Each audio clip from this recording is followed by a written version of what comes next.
जो था वो खुला रह गया और सारे बछड़े जा जा करके चूंगने लगे। माँ बाहर खड़ी खड़ी देखने लगी और मन में चिंता हो गई कि अगर सारे बच्चों ने एक साथ में बछड़ों ने जो है वो दूध चूंग लिया तो पेट खराब हो जाएगा, बछड़ों का जीवन खतरे में पड़ जाएगा। एकदम इतना दूध चूंग लिया तो गाय के थनों में दूध ज्यादा है। गुरु महाराज ने सोचा कि माँ को चिंता हो रही है, और जब माँ को चिंता होती है तो उस चिंता को मिटाने का काम बेटे का होता है। अगर घर में बेटा जवान है और माँ के चिंता है तो शास्त्रों में ऐसा लिखा है कि उस बेटे का जन्म तो माँ को सुंदरता नष्ट करने के लिए और दुख देने के लिए। घर में माँ दुखी है और बेटा राजी बैठा है। बेटा तो वो होता है कि मां को कहने की जरूरत ना पड़े और उससे पहले ही वो समझ आए कि मां को अब जरूरत है। माँ बैठी है, माँ को पानी की जरूरत है, तो सेवक तो वो होता है कि धीरे से ला करके माँ पानी पी लो। माँ लोटो मंगा धीरे वो टांग में लूट और फोन चला के तू ही लिया मैंने सेवक। ऐसा भाव नहीं होता। हालांकि माँ एक ऐसा प्राणी होती है कि अगर 100 साल की उम्र भी हो जाए तो जब तक खुद चल सकती है ना, बेटे को कहती भी नहीं। माँ ऐसा नहीं चाहती। माँ तो खुद 80-80 साल की माँ भी दौड़ दौड़ करके 20-20 साल के बेटों को बाल्टी भर भर के देती है, स्नान करो, कपड़े धो करके देती है, रोटी बना करके देती है। यहाँ तक कि महाराज एक 30 साल रो बेटो जगह बिस्तरा में रात भर हूतो बे बिस्तर हमटे माँ तो सेवा करती है। माँ तो सेवा की प्रतिमूर्ति होती है। माँ तो खुद मौत के मुंह में जाकर के भी बेटे को जन्म देती है। माँ चाहती नहीं है, लेकिन फिर भी घर में जवान बेटा है और माँ की चिंता है, तो बोले उस माँ को दुख देने के लिए, माँ की सुंदरता को नष्ट करने के लिए शास्त्र कहते हैं कि माँ को भार मारने के लिए, बोझा मारने के लिए उसका जन्म।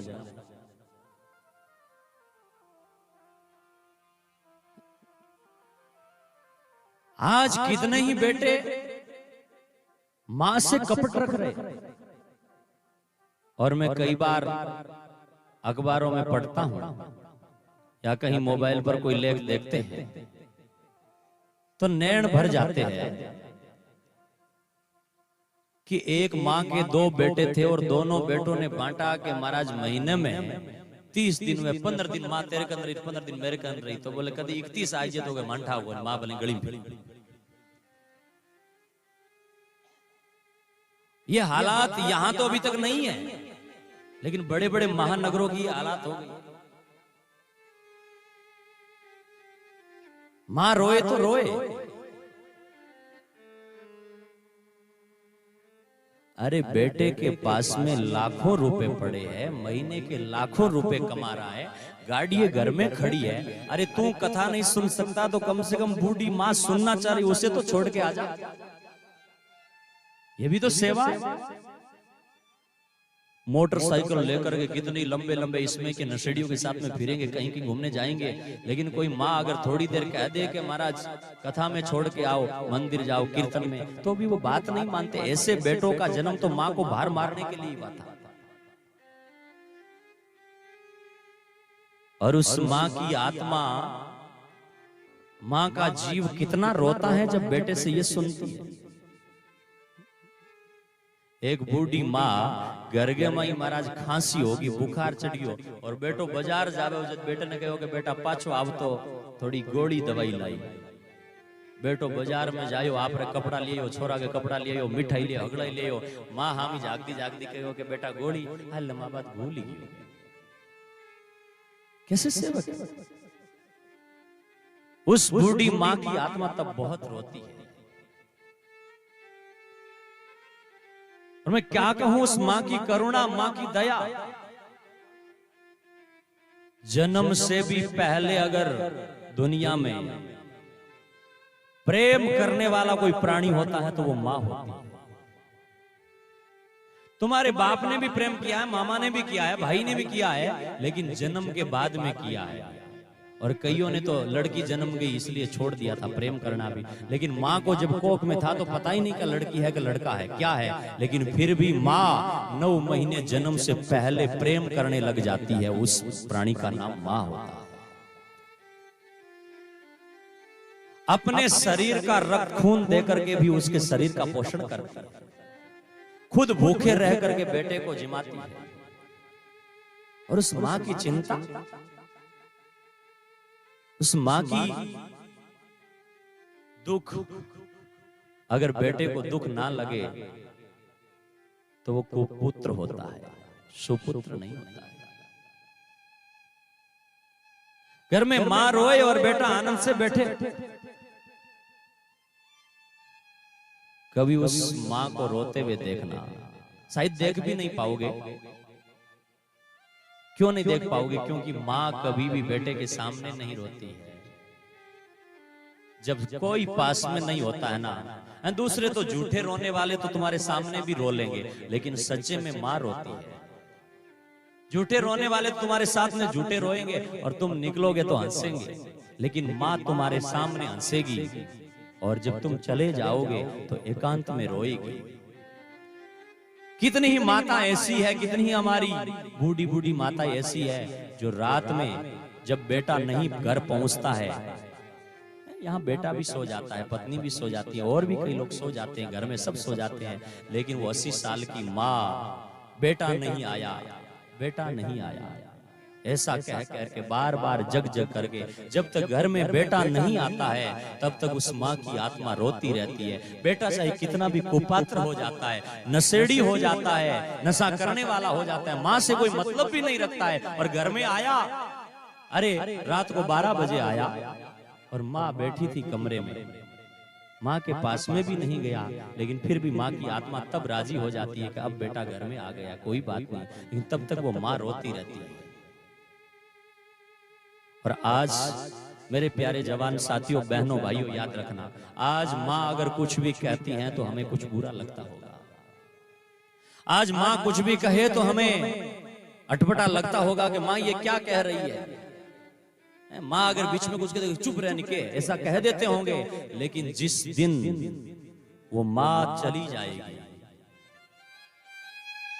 जिस दिन माँ अंतिम श्वास ले लेगी, तुम्हारे कान तरसेंगे क्या वो ही माँ की आवाज सुनने के लिए मिले, लेकिन वो माँ की आवाज फिर जिंदगी में कभी सुनने को नहीं मिलेगी।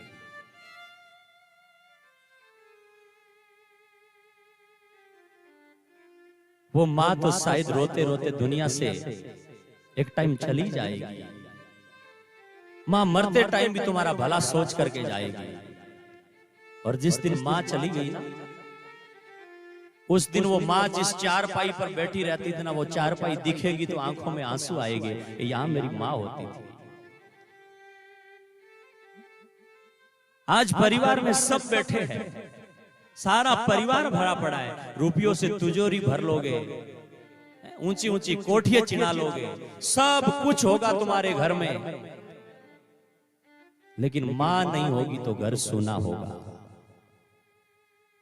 माँ की याद आएगी तो नैन भरेंगे कि अरे दुनिया में सब कुछ मिला है, लेकिन वो मेरी माँ नहीं मिली। तुम चले जाओगे तो सोचेंगे हमने क्या खोया, हमने क्या पाया। बड़े बड़े लोग होते हैं कि महाराज हाथ कट जाए, पैर कट जाए तो भी आंखों में आंसू नहीं आते हैं, लेकिन जिस दिन माँ चली जाती है तो आंखों में आंसू आते हैं। महाराजा गंगा सिंह एक बीकानेर का राजा, उन्होंने बड़े, जब माँ चली गई तो वो बड़ा रोया था, और रोते हुए साथियों ने पूछा कि महाराज आप इतना क्यों रो रहे हो। महाराजा गंगा सिंह ने कहा आज के बाद में मैं घर जाऊंगा और घर जाकर के कमरे में प्रवेश करूंगा तो बेटा तू आ गया ऐसा कहने वाला कोई नहीं होगा।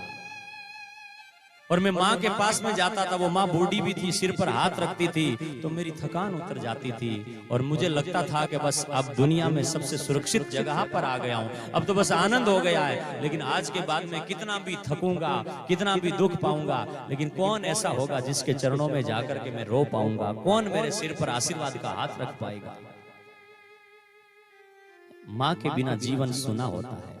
इन मेरी बहनों से पूछता कि माँ के बिना पियर सुना होता है।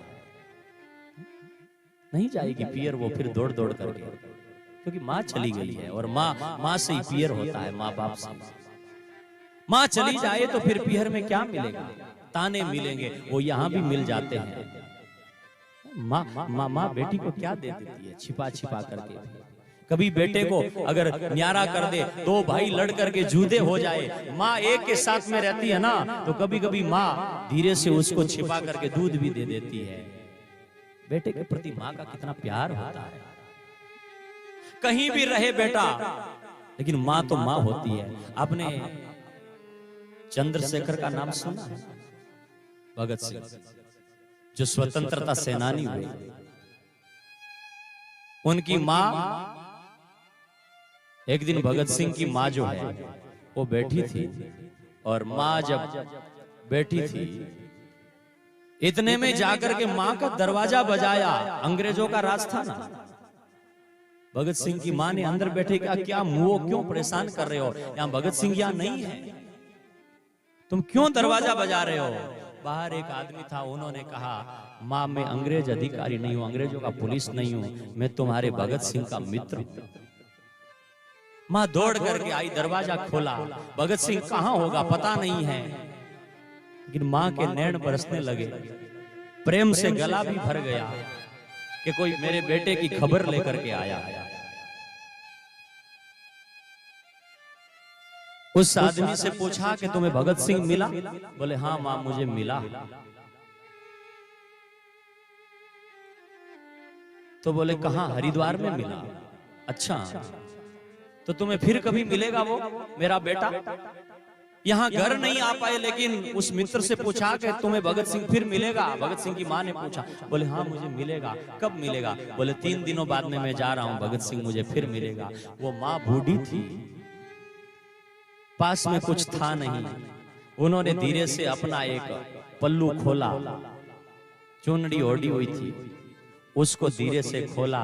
उसमें कुछ रुपए पैसे थे, वो बांधे हुए थे। और माँ को एक बेटे का कितना ध्यान होता है।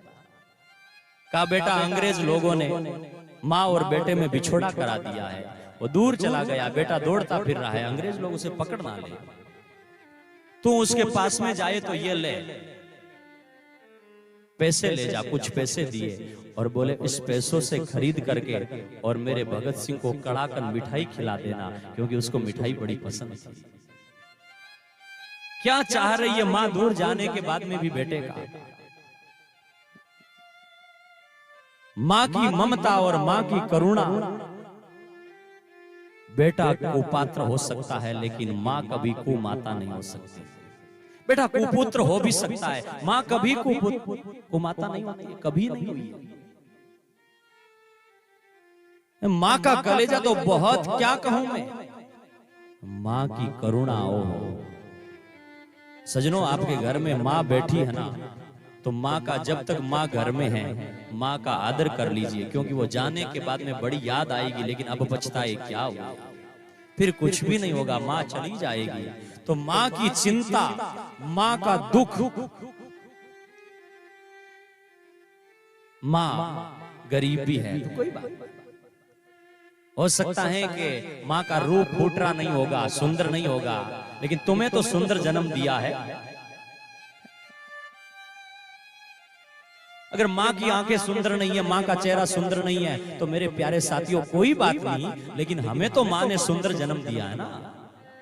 उस माँ के चरणों में हमेशा प्रणाम करो। माँ जो है ना, वो माँ, ये आज बुद्धि है, शरीर है, सब कुछ माँ का दिया हुआ है। माँ के अलावा हमें किसी ने कुछ नहीं दिया है। बिना स्वार्थ के, स्वार्थ से सब देते हैं, लेकिन माँ ने बिना स्वार्थ के दिया है।